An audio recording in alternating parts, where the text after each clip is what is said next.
The situation is this. As a country in the past 2 years, we've welcomed nearly 100,000 people from Ukraine, maybe 20,000 people in addition to that seeking international protection from other parts of the world. In almost all cases, we provided accommodation, food, heat, light, education, healthcare, an income or a job. And I'm very proud that as a country we've done that in the past 2 years, notwithstanding the difficulties that it has caused and the enormous challenges and cost. I think when we look back on this period of history, being a small country that took in 100,000 Ukrainians is something that we should be proud of and will be proud of. What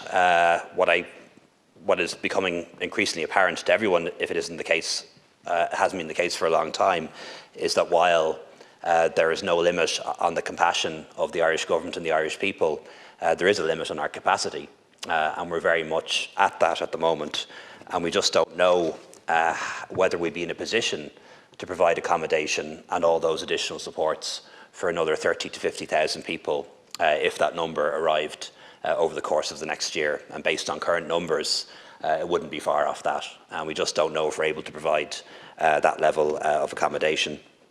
As the Taoiseach said the other day, there are now a lot of secondary movements, Ukrainians who have been living for months in other parts of Western Europe, relocating to Ireland.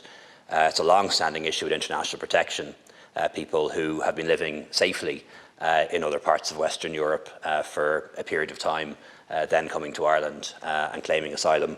And some of that is linked to the fact that we have a better offering in Ireland than would be the case in Northern Ireland or Britain or France or other countries that are not too far from us. And that's why we have to review the situation. And we're doing that at the moment. And the overall intention will be to bring the offering that we have more in line with other Western European countries.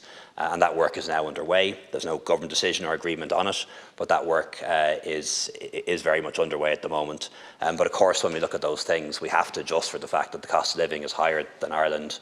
In Ireland, that we have a very serious housing shortage that we don't want to make worse.